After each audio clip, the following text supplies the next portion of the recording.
Hello, lovely listeners of the Partial Historians. You shall be most excited and enchanted to learn that we are about to embark on a new episode. Oh my god. I am the Radness. Welcome, welcome. I am Dr. Greenfield. Well, hello to you too. Hello. Well, Dr. Greenfield, I believe that we have some cleaning up to do. There's been a murder. There has. A shocking, abominable murder. In fact, I think we could even say there's been a rape and a murder. I shouldn't sound so excited about that. No. We're not excited. This is a travesty, to be honest. Yes. Lucretia is sadly dead. Yes, and I believe last time, listeners, we left you on a cliffhanger, which seems to be our wont at the moment, I must admit.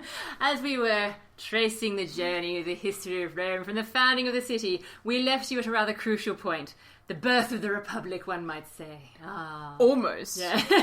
If births can only happen through death. Yes, exactly. Well, some might say, yes.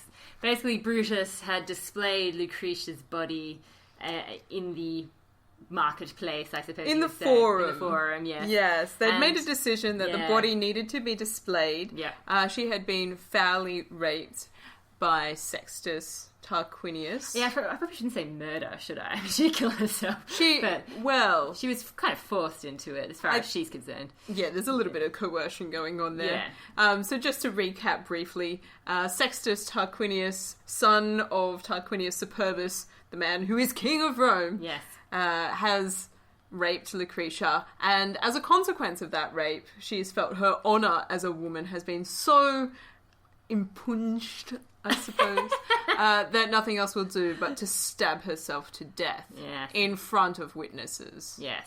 Brutus takes full advantage of this. Yeah, so Brutus is one of the relations. Yes. From a different line.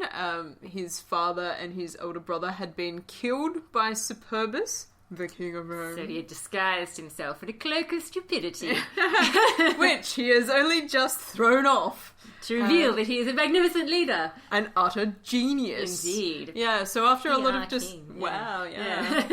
Hello. Oh, I should be careful about using that word from now on, though, shouldn't I? Don't mention the king.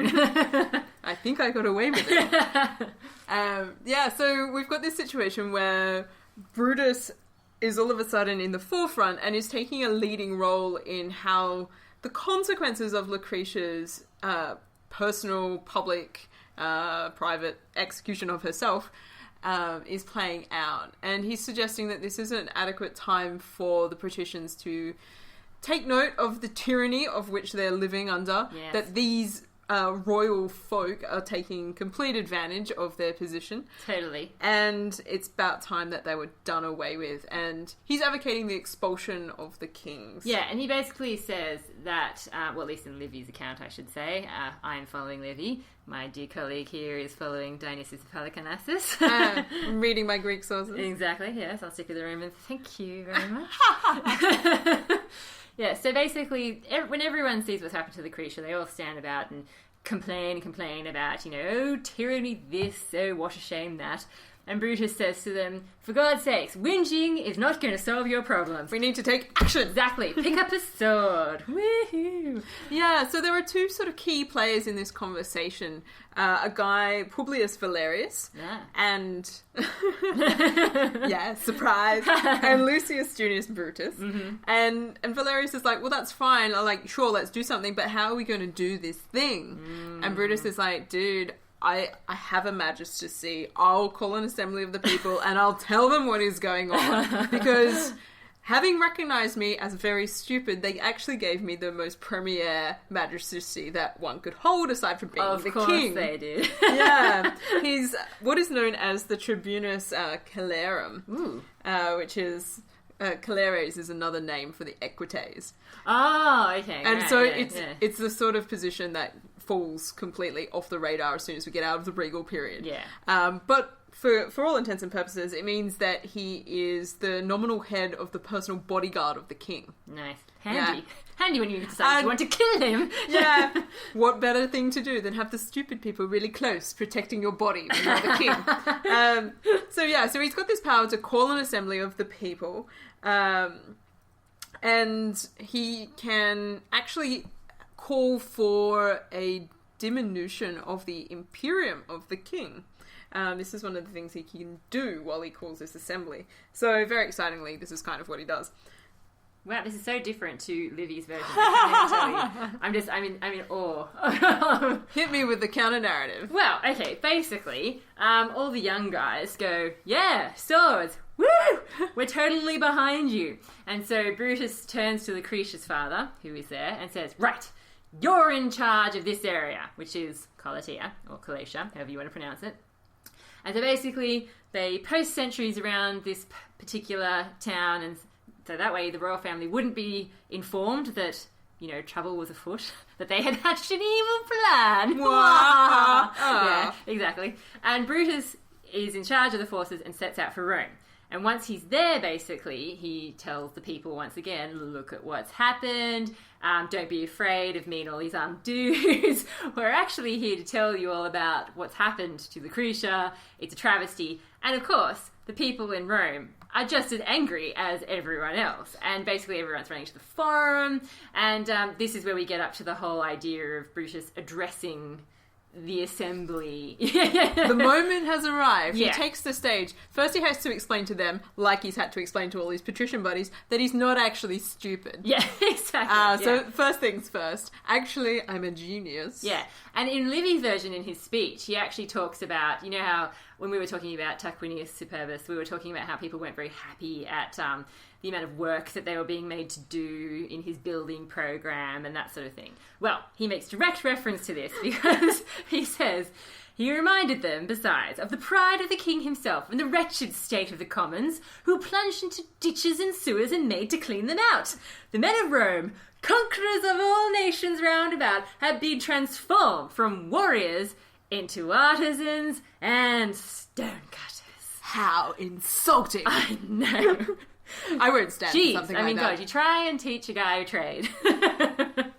Oh no. No. Oh no. No. So, yeah, Dionysius does touch on this as well. Like, the speeches, as most of the stuff coming out of this period, are creations, as far as we can tell. Right. Scholars are very not interested in accepting any of these narratives as the thing that happened. Yes. But, you know, with that caveat aside, which I think I make in just about every episode. Pretty much, yeah. Until we get, I don't know, maybe 200 years in the future. Give us a few more hundred years of history, and then we'll get into the things where we can really dispute authenticity. Yeah. But Brutus makes this speech advising gradual change because even the patricians themselves in their private conversation have had trouble trying to decide what sort of changes they're interested in. They know they don't want the kings, but what do they really want instead? Yes, people this is are a troublesome question. Yeah, so he's like, gradual change, let's think about this. And he's like, you know, I've got some suggestions. I think what we should do is we shouldn't call people kings, we shouldn't call them monarchs, we should come up with more modest and humane titles for those... humane titles for those who wield supreme power. Not only that, I think supreme power ought to be split up. Really and do. I think I should have part of it. Well, yeah. Ideally, I'll share that with somebody. Yeah. And he cites Sparta as an example for this, which is... Yes, collegiality. Yeah, a nation-state run by two kings. Yeah. And so they're like, look, exemplars. Yeah. Because this really is, I mean, whether this is actually how this came about or not, the thing about Rome, which I have to admit I've always kind of liked, is this idea that, you know, you can always, well, theoretically anyway, keep someone in check. You know, there's theoretically never going to be someone who runs mad with power, in the Republic anyway. There's always that colleague who can say, nah, not convinced. And look, checks and balances, I think, is a really interesting way of looking at this. Yeah. And as far as I'm concerned, from a legal perspective, you don't end up in a situation like this without some sort of precedent behaviour to warrant the change. It's like, if things are going well and you've got a king and you've got a series of kings and everything's running smoothly and nobody's got a problem, it's like, why would you change the law? That's true, yes. So, some bad things have happened. Yeah, and I think that, as pretty much every author I read pointed out, kingship, you know, according to our historians, you know, the kingship actually had been, you know, doing reasonably well. Yeah, it was fairly stable. But unfortunately, as we'll see when we come sort of, you know, to the empire period again, these sorts of systems are so dependent upon the personality of the person in charge that, of course, the second you get, a lemon, well, you're going to make a lemonade. I don't know what that means. Your lemonade is sour, and you think to yourself, I need new lemons. Exactly, yes. Yeah, and, there's some interesting, little nuances that come in, which I'm sure are very much, historical flourish from people like Dionysius writing these things. Yeah. We're calling for a modification of insignia. Ah. Things, is this the fasces being changed? Yeah, well, we'll get to that in a moment, actually. But things like scepters, crowns, purple gold robes. Yeah, that's all got to go. We're going to save those for really special occasions. So, triumphs and maybe certain types of feasts. Nice. But otherwise, It's special wear now. Yeah. He advises that they retain the ivory chair. Of course, that's for special. which one sits upon for judgment. An elephant died to make that chair. Yeah, and the white toga with the purple borders. Of course. That's very nice, very traditional. Yes. And they will retain the fasces. Right, yes. Okay, cool. Phew. On the plus side, though, despite the removal of high fashion, sorry guys, they are going to limit the tenure of anybody's magistracy to 1 year. Yes. Now, do you think this has anything to do with the whole interregnum thing that we've been talking about before? I'm not sure. I find the whole thing it's interesting. So, in terms of, and this might be Dionysius trying to appeal to his Greek audience here, Sure. he cites Athens as the example for this. Short-term magistracies that you can have a look at and think about. Yeah. And they also are interested in making sure that without the king being around, that the sacred and ritual duties that are associated with kingship are preserved. So the suggestion is made that perhaps they should create a new position, the Rex Sacrorum, to make sure that all of the sacred things associated with kingship are continued, because you don't want to offend the gods. Definitely not. I would bad get on there. Yeah, no, definitely not. And some of the scholars I've read as well have talked about the fact that it's sort of been mooted about that perhaps we talked about these stories being semi-mythical and la before. Perhaps some people have seen this as basically Rome's been dominated by the Etruscans. They've sort of been ruled by a foreign body, and now they're finally kicking them out. The foreigners. Yeah. Of course, the thing is, these days... Way to get xenophobic, guys. The thing is, these days, that explanation has sort of lost traction, because as far as we can tell, it's not like there were all Etruscans who'd ever lived in Rome kicked out at this point in time. It was literally just the kings. And it seems to be hatred of kingship and tyranny, not hatred of the things that the Etruscans bring, which can be quite nice. Yeah, and Rome doesn't make any sort of claims to being unique in the way in which the history develops. And so, the kings are coming from all sorts of areas around Rome. Yeah. Not just the Etruscans. If we actually ever talked about a king that, you could actually say he is a Roman. Generous Roman. Yeah, I don't think you can, really. They've all got roots elsewhere, really. Yeah. Just trying to think about it, but it's making my head hurt. And so, what is a Roman king anyway? Exactly, yes. Precisely. In fact, I've even heard it said, I'm not backing this in any way, that perhaps you couldn't be born in Rome and be a king of Rome. Perhaps you had to come from elsewhere. Ouch. I know. Ouch. I know. My quest for glory is now over. I'm not going to pursue the Roman kingship any longer. I'm also not making any claim to having Italian heritage. So this is interesting, because as far as Dionysius of Halicarnassus' narrative is concerned, Brutus reveals all of his plans to the patricians, and they're all on board. And then he does exactly the same thing at the assembly, and then they're all on board. Okay. So we get the narrative twice. Right. Awesome. Well, just to be sure that everyone's behind him. Yeah. Basically. Yeah. He decides that he will choose the interrex. Right. And the interrex will then appoint the two consuls. I see. Yes. Bit of, you scratch my back. But there has been a pre-arrangement, because they've decided that Spurius Lucretius, Lucretia's father, will be nominated as interrex, and his job will be to nominate Brutus and Lucius Tarquinius Collatinus as the two first consuls. Right, yes, okay. I am up to speed with you now. And meanwhile, of course, little Tullia, who ran her wheels over her father and that sort of thing, she's gone all the way home, and the gates have been locked against the king, and everyone's very happy that he was out of town when all this went down. Oh, so this is Superbus? Yeah. He's out of town, but he does get a messenger sent to him, apparently. So he finds out about it. Yeah, well, eventually you would hope that somebody somewhere would tell him what was going on. Yeah, he finds out about this, and he, according to Dionysius, he gathers together a whole bunch of his friends and his sons and rushes for the city. Because he wants to get there to make his case in defense. He was like, this is a disaster, I've got to head off this crisis.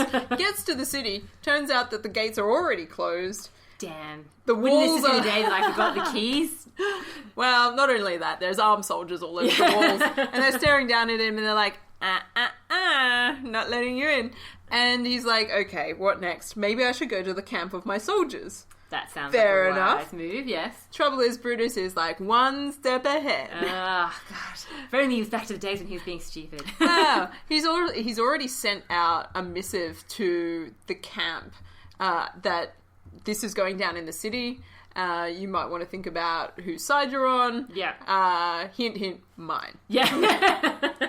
I pulled it off so far. Let's ride this out. So you know this is a problem. This guy is a douche. We need to get rid of him. Yeah. Come, join me. Yes. And so Tarquinius Superbus gets to the camp, and everyone's like, well, things have changed. Yeah. I'm sorry, I just don't feel about you the way that I felt about you a little while ago. Yeah, sorry about that. Yeah. And look, I mean, Brutus does frame the whole situation against Superbus really nicely as far as, like, the imaginary rhetoric that Dionysius gives us is about. He includes, like, some of the issues. One, he poisoned his own brother. Yep, fair enough. He poisoned his own wife.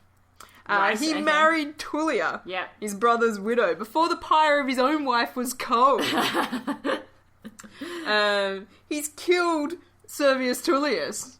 He had Servius's wife, Tarquinia, his own relation, hanged so soon after the death of Servius that she didn't even have time to mourn the loss of her husband. Shocking. Nor a time to perform the appropriate sacrifices over his body. And that's probably the most offensive thing about that. Definitely. And so he's like, Superbus isn't following ancestral custom. There was no interrex. He just went about and took it for himself. And not only that, to bring in the issue with the plebs, all of those building projects which you guys have been co-opted for. I mean, come on. Yeah, that's just the last straw. And now the tragedy that is the rape and the death of Lucretia as a result of his errant son. And historians, coming in with their little addition to this as well, pretty sure that Superbus was responsible for some pretty serious purges in the Senate at some point in his reign as well. Never good to get rid of the senators. So yes, everyone would probably be quite on board, I think, by this time, that this guy's well and truly a tyrant, and they'll be better off without him. So apparently, at this point in my narrative, the Senate sort of seem to get together, and it's at this point that messages come from the royal camp, and they're sort of asking, well, okay, so maybe war isn't going to work out, but maybe we could at least get our, like, property back, and, we're all cool with the whole situation, but we really like our money and stuff and our land. If I have to be exiled, can I at least have some of my stuff back? But of course, this is just a pretense. Is this in your account? Or? It is, but there is a slight delay before getting to that part of the narrative where Dionysius makes it really clear that the citizens take this issue with the expulsion of the kings really seriously. Yeah. And they seal the deal, as it were, through some rites of purification of the city. Wow. And they also, as they're going through the process of sacrificing victims for that, they then swear an oath that they would never restore the exiled King Tarquinius. Brutus makes them do that too. Or his sons, or any of their future descendants, and that they would never make anyone king of Rome, or permit others who wish to do so. Yeah. And they took this oath not only for themselves, but for all of their children and for posterity.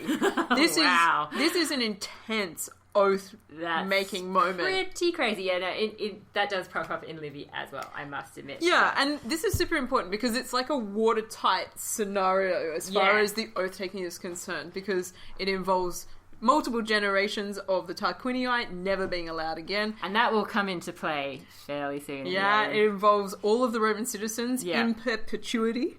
Yep. And it's been sealed with sacrificial victims. Yeah, and you can kind of see how, you can't really entirely explain it, I don't think, but there really is this hysteria around kingship later on. And, you can see that coming through in these sorts of sources, which are so much later on. This sort of narrative really sets up the intensity for why those feelings are so strong. This is like a defining moment as far as Roman citizenship is concerned. Exactly. Because this has implications for everyone. Yes. For all time. Wow. That's quite an oath. Yeah, and it's in this sort of moment where the citizens are like, wait a minute, if we have consuls, wouldn't that just mean we have two kings? And wouldn't that be an issue? And this is where we have the change in the way that the fasces operate. Right. So this is one of those exciting little moments for me, historically. The fasces are these bundles of rods that are carried around by the lictors, these public servant figures. Where we get the name the Fascist Party from, people. Unfortunately. But the fasces, and they're sometimes adorned with axe heads and sometimes not. Yes. So we've got 2 consuls, and they get to have 12 fasces each. Yes. So for a total of 24 fasces wandering around, and everyone's like, well, isn't that as many as, like, the king has? Like, isn't this a problem? It's a little too many rods. It's too many rods. I'm feeling like there might be too many rods and maybe too many axes, and I'm a little bit concerned. Because the lictors basically are allowed to, like, clear people out of the way. They're allowed to arrest people. The axes aren't just symbolic. You could use them. Yeah. It's not just a decoration. It's not just a joke, guys. And this is where like they do get rid of the axe, right? Well, they make a decision that they will have the 12 fasces with axes, and they will have 12 fasces without axes. Rather than all of them having axes, at this point in time, they make a decision that only 12 of the fasces at any one time will have the axes, and that the consuls will rotate who gets to have the fasces with the axes month by month. So if you piss the consul off and it just so happens that he doesn't have the one with the axe, he'll be like, damn it! On the plus side, I'm not gonna die. Yeah, exactly. It's just gonna hit me with some rods. Yeah. So it's like sharing is caring. Yeah. And it's like, there are 12 axes, but do you have them right now? No, I don't. Right Safe now, for another month. Right now I'm semi-armed. Yeah. Nice. Good times. Well, and it's... Even though these things are going on and everyone's made this sort of oath and it seems to have really pushed forward, and you've got this sort of watershed moment in Roman history, turns out not everybody is down for the party. No, and is this where it comes back to where I'm up to with the whole, can you give me my property back? Yes. Okay, yeah. So basically, the younger guys who really threw their lot in with the monarchy and now are suffering the consequences, as well as, maybe some royal people involved there. They come back, they ask the Senate, please can we have our property back? And the Senate, being very just, of course, they start debating things and wondering, well, maybe we should give them their property. After all, we don't want them to, declare war or anything. So maybe we should just give it back, and that way they won't have anything to complain about. Well, in the meantime, the royal party are hatching an evil plan. Yes. So surprising. Yeah, exactly. I'm baffled. Yeah. So they basically, while they're waiting, and I'm using flesh rabbits here, waiting for the Senate's decision, they basically go around and start sussing out some of the youth, some of the young nobles, and say, hey, listen, got this really nice letter for you from the old ruling family. Maybe you'd like to read it and consider what it says. Do I have some news for you? Exactly, yeah. In particular, we know that there are these brothers, the Vitelli and the Aquili. And the sister of the Vitelli were married to was married to Brutus, basically, and had sons with him. And unfortunately, Tusk, Brutus's sons. Brutus's own sons, yeah. I know. What are the odds, man? Titus Junius and Tiberius Junius. Yeah. They get on board with this conspiracy. Yeah. In support of the old tyrant / king, Superbus. I love that Livy says these aren't the only two who got on board, but no. they're really the only ones we know about for sure. It's a real problem. So we've got 2 sons of Brutus. Yeah. We've got the sons of Brutus's wife, so Brutus's nephews? No? Wait, no, brothers. His sons. The sons of Brutus's wife. The sons of Brutus's wife would be the sons of Brutus. Oh, family trees. I'm a shocker. So the brothers of Brutus's wife, so he's what? Brothers-in-law?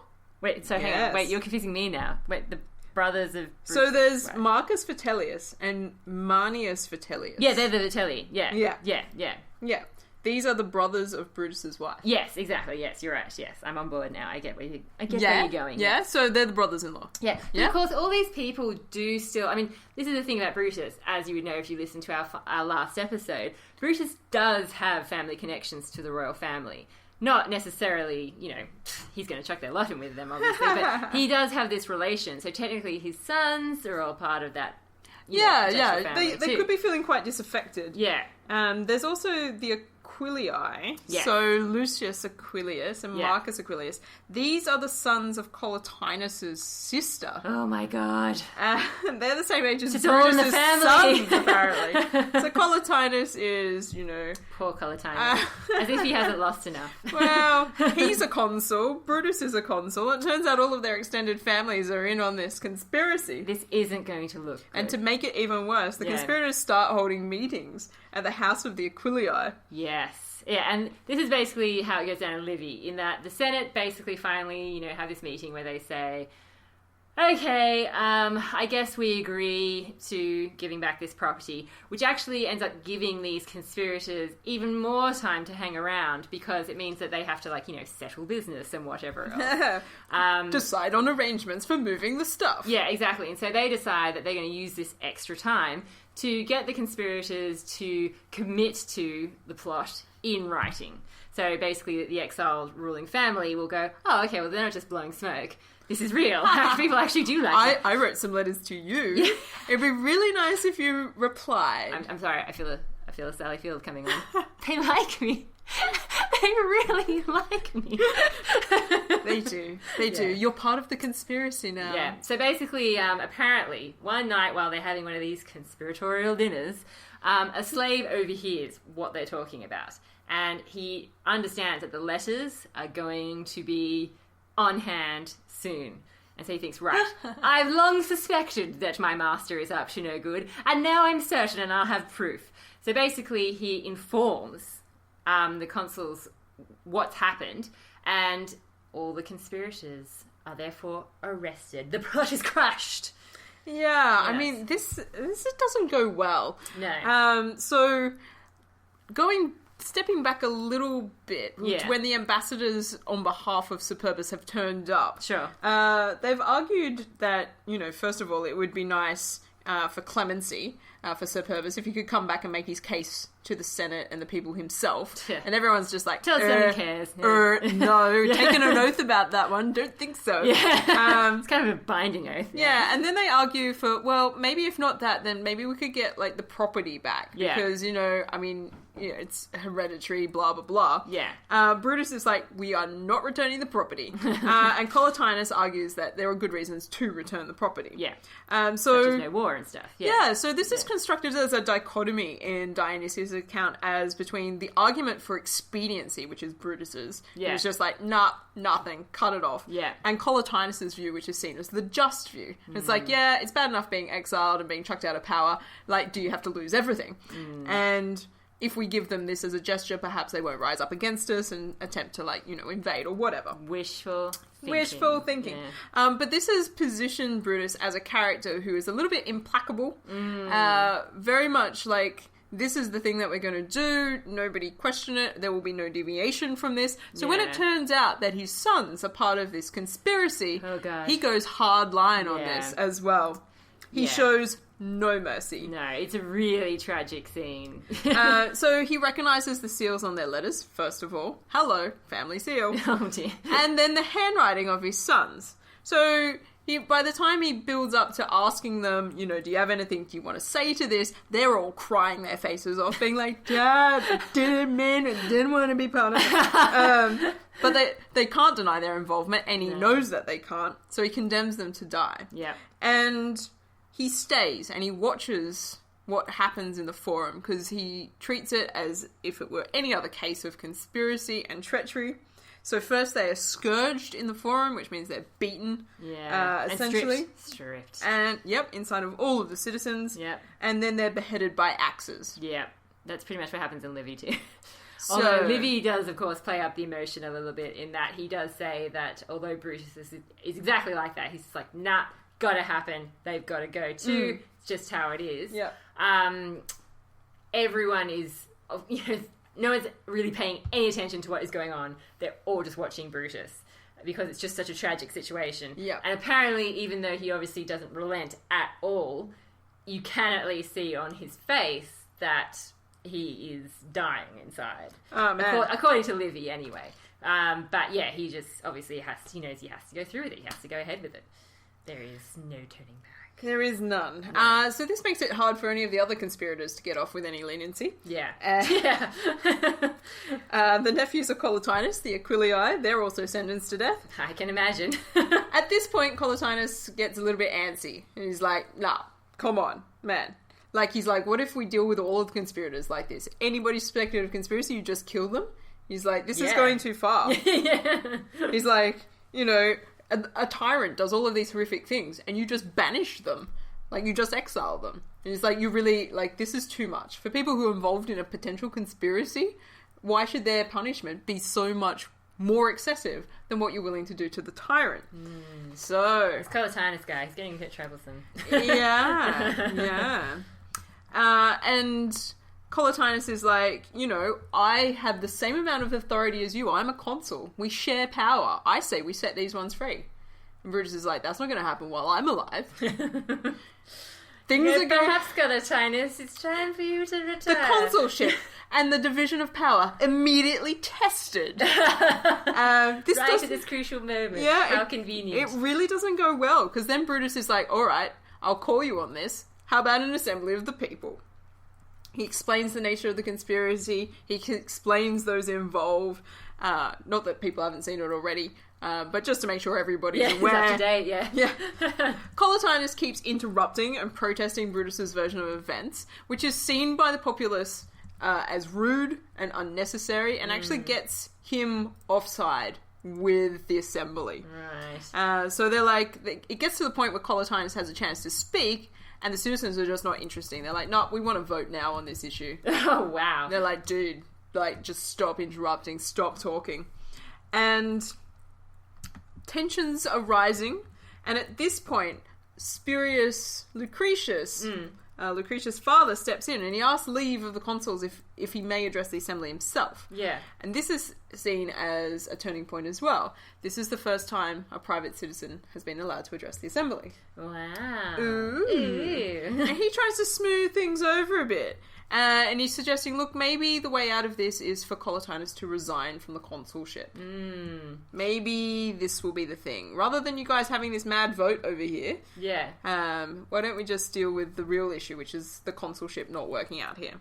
So Collatinus resigns. We see that's kind of interesting because in Livy, he kind of orders it slightly differently. And there's certainly nowhere near the amount of tension between Brutus and Collatinus as there is in your account. Tension! Yeah, exactly. Basically, it seems to me like once they've made all these vows and, you know, they kicked all the kings out and he's fixed up the Senate and he's fixed up the equestrian order, after all that stuff is done, that's when Brutus says, you know what? You know we made that oath, that really, really strong one. I hate to bring it up, but technically my colleague is part of that family. So we're already kind of breaking it.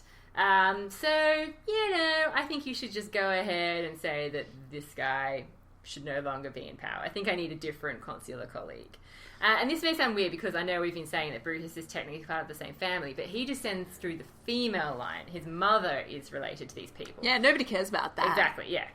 Women. Sorry, patriarchy. Yeah, exactly. So he's able to say this without it actually being as crazy as it sounds. And yeah, so basically Collatinus is shocked and he doesn't really know what to say, but basically he decides, well, if I don't step down, then maybe they're going to just force me to anyway, and I'm going to end up having my property confiscated. So he decides to resign on those terms. So basically, yeah, it happens well before any of this other stuff, and Publius Valerius is made his colleague instead. So yeah, it's a bit of a different take on things. I think Dionysus is playing up the drama and tension between the consuls. Perhaps. On purpose. Well, I mean, the outcome is the same. Collatinus resigns, Yes. he goes into voluntary exile. Yes. And Brutus immediately seeks a new colleague. Yeah. Because it's really important that he doesn't appear like a king. Yeah. Yes. Publius Valerius is chosen as his new colleague. Yeah. So these two buddies now back together. Nice. Yeah. Yeah, so we end up with the same... And they immediately put to death all the conspirators. Of course, yeah, of course. Although in Livy's account, the ambassadors are not put to death. They're only imprisoned because it would be like bad form, old chap. Don't shoot the messenger. Exactly, Wart, yeah. wart. Even though they agree that like they'd really like to do much worse to them than anyone else, they're like, well, Well, it's quite interesting. As far as the way this plays out, Dionysius plays up the idea that the slave who has informed is well rewarded. That is definitely in Livy as well. And this is interesting because this is paying off the informant for the information, which really sets up a dangerous precedent.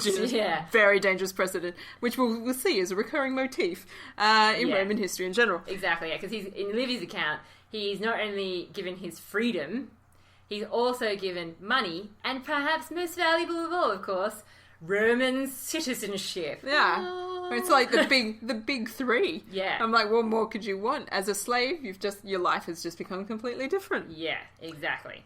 I mean, not that I don't think he deserves to be rewarded and everything if the story is true. Yeah. But nonetheless, I agree. I think it's more explaining perhaps how the whole informing system maybe came about. Perhaps. Brutus and Valerius, they go about increasing the Senate to 300. Yeah, see, Brutus has already done that. Yeah. But apparently this happens with Brutus and Valerius. And they add the best men from the plebeians. Oh, good. And turn them into patricians. Nice. Like magic. All of a sudden, you are important. Yeah. And just to make it clear to Superbus that they're really not interested in negotiating with him, they gather up all of his property. Yes. Display it in public and tell the plebs they can take as much as they can carry. Yeah. How much can you fit in your 2 arms and get home? It's yours. Yeah, that's exactly what happens in Livy. The Senate now go, after this whole conspiracy thing, they're like, forget it. You know what? We were debating it before, but you can just forget it. In fact, you know what? We hate you so much, we don't even want to confiscate it. We're just going to give it to the plebeians and they can take it. You know those people you treated so badly with your building projects and whatnot? Now they have all your stuff. And apparently, part of this territory ends up becoming the Campus Martius. Yeah, no, this is interesting. There is one single field in terms of the land, because they take all of Superbus's land as well, and they basically divide it up into allotments and give it to people who don't have any land. Yeah. So the plebeians win again, except for this one field, which they consider to be cursed. Yeah, that's right. Well, they take all... And interesting, you get this little side story where they gather up all of the grain that's been growing in this field. Yeah, and chuck it in the Tiber. Chuck it into the Tiber. Yeah. And that forms the basis of the island of Asclepius. Yeah, because basically, we see, Livy goes into even more detail. He basically says that, okay, so they couldn't eat this stuff. So we throw it into the river, and when it's in the river, there's just so much of it that it forms a little island, and the Romans, strengthen it up and turn it into an island, so that they can build a temple on it. Yeah, and the silt from the river naturally bulks it out as well, and all of a sudden, you've got an island. Who knew? I certainly didn't know that's how islands came into being. I wonder if that's how Australia started. Oh, goodness knows.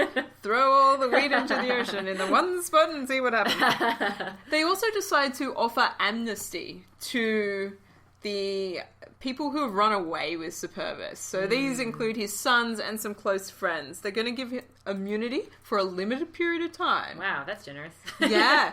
They have 20 days. If they rock up to Rome within 20 days, they will just pretend it never happened. Wow. Yeah, see, in Livy, he just goes on to the fact that Tarquinius becomes very upset about his property and decides, you know I'm not what? surprised. For once in my life, and those people who've listened to our past episodes will understand what I'm talking about here. For once in my life, my cunning plan has been played off. Maybe I'll have to give up the tricks for a while and actually go to war. Yeah, Superbus, all of his cunning plans. This is the one that doesn't play out. No. So it turns out that if you're one of these people who have run away with Superbus and you don't turn up within the period of immunity, What happens? they confiscate your property and are perpetually banished. Well, yeah, I have to admit, I can kind of see how there's logic in that. No, surprise! Yeah. Surprise!